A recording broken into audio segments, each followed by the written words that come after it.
गौर करते हैं कर्ण का जन्म किसे और किस तरीका से हुआ। कर्ण की माता का नाम क्या था, कर्ण के पिता का नाम क्या था। एक माता बच्चे को जन्म देती है, मां में और जननी में बहुत बड़ा फर्क होता है।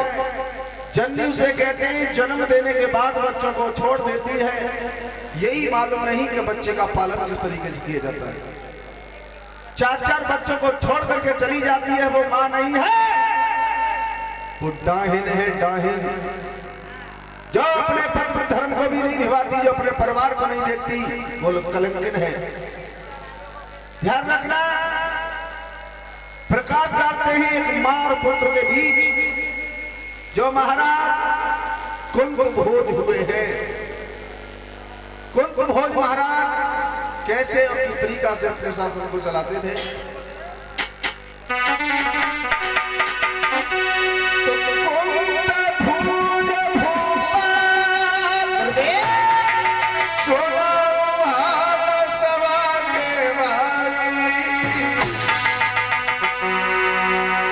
यश कीरति की ध्वजा रे स्वर्ग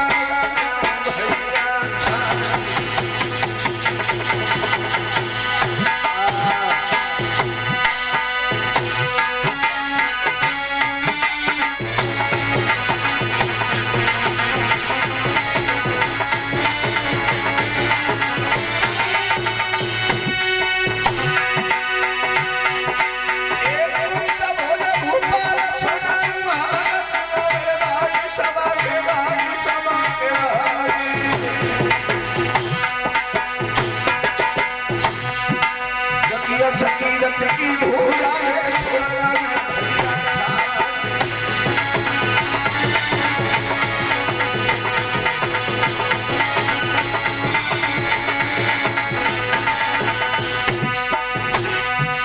ये रजा पुत्र समान दे तू है दान को तार।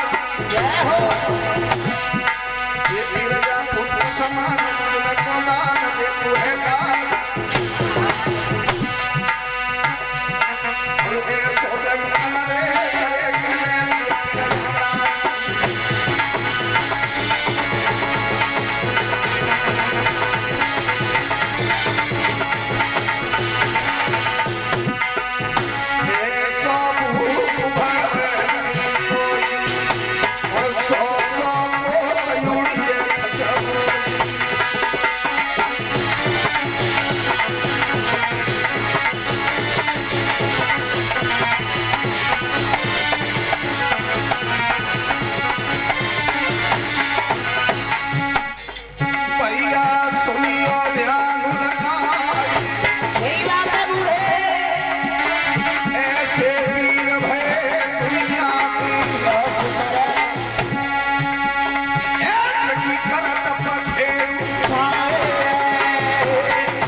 ध्यान रखना, महाराज कुंभभोज ऐसे राजा थे जिनके शासन में शेर और बकरी एक ही घाट पर पानी पीते थे। रानी भी वो पतिव्रता थी, सूर्य निकलने से पहले अपने पति के दर्शन किया करती थी, पति की आज्ञा का पालन किया करती थी। कहते हैं वो पतिव्रता। पतिव्रता तो उसे कहते हैं जो पति के लिए व्रत धारण करती हो। पतिव्रता जो व्रत को निभाती हो, तो व्रत तो हमारी माता भी रहती है। आप सब रहते होगे व्रत तो? रहती है ना। ऐसे व्रत नहीं माना जाता। 2 किलो दूध पी लो, रात को दही जाओ, 2 किलो दही खाए लो सवेरे, फिर पेटो खाए लो, फिर केला खाए ले, फिर गुरु खाए लो। सांग कह रही है कि मैं उपासी हूँ, बासी भूसी आता माए।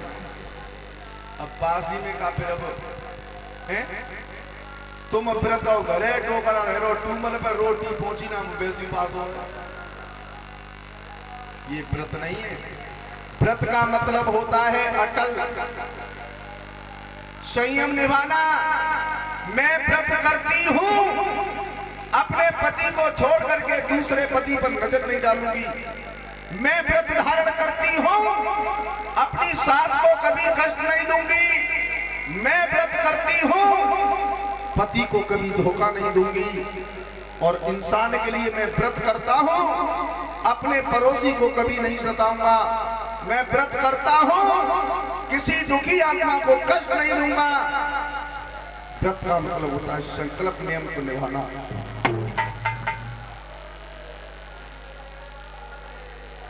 आज को तो व्रत ये है पूरी साल मारे और करवा चौथवा दिन हटा रहे। खूब लड़ाई चल रही हो और करवा चौथ आ बंदे हो।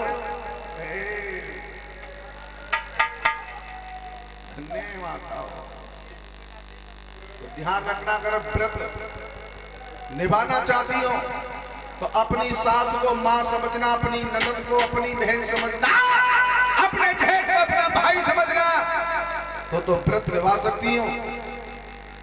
और मर्यादा में रहना माताओं। अपनी मांग का सिंदूर पराय पति को नहीं दिखना चाहिए। कभी नैन से नैन मिला करके पराय पति से बात नहीं करना चाहिए। ये तिरिया के लक्षण बताए हैं। इधर कभी शिवराम लिख रहे हैं कि नारी कैसी होती है। अरे नारी तो भाई जो नारी नीचे कुनवाए चले,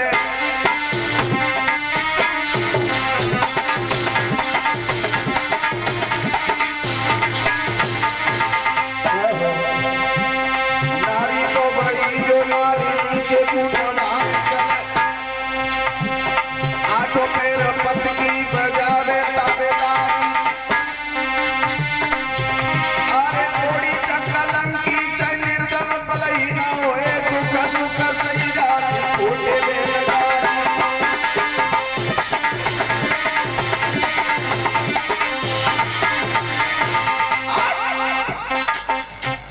नारी तो वही जो नार नीचे चले, अपने सिर को झुका करके चले, अपने घूंघट को मार के चले। जिनाए मत कतैया ऊपर ऊपर पहुंच जा रही है। जेठ ससुर ठाणे बाके मत जे गोद के लला ठाणे लड़ाई है ने। सास कह रही है तू दिख रहा है तो लड़ाई है। और लाज मालूम ये पल्लंग होना कर सकता वो पल्लंग हो कर ले जा पर धोती नजर गिरी तो आंगों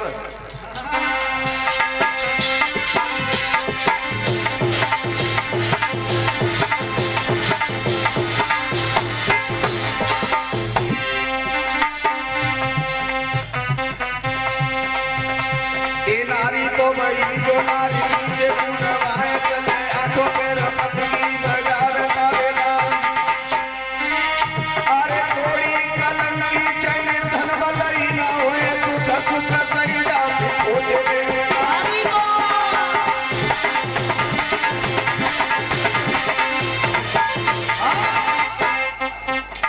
इसी के बीच हमारे प्रमोद भगत जी 100 रुपए से सम्मान करा रहे हैं। उनके कर कमलों द्वारा हमारा सम्मान हो रहा है। और इन्हीं के द्वारा पहले जो हम कार्यक्रम करने आए, कार्यक्रम कराने के बाद इन्होंने श्रीमद् भागवत कराई थी हमारे से गांव बुढ़ाने में। प्रभु से मेरी इच्छा और आकांक्षा है, प्रभु आगे धर्म क्षेत्र में यही बढ़ाते रहना।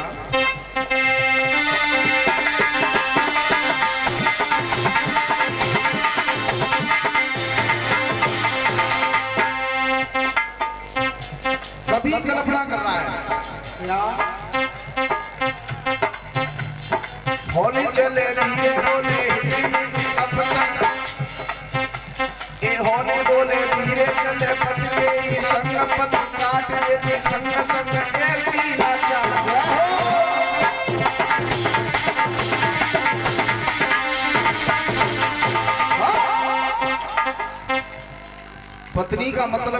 होता है, चाहे पति कोड़ी हो, चाहे कलंकी हो, चाहे निर्धन हो, चाहे बलहीन हो, कैसा भी हो, पत्नी के लिए पति परमेश्वर है।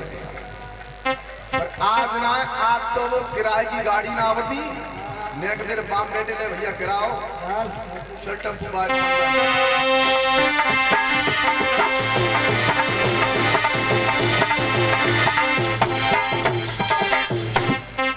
बेना चलियो धर्म समाज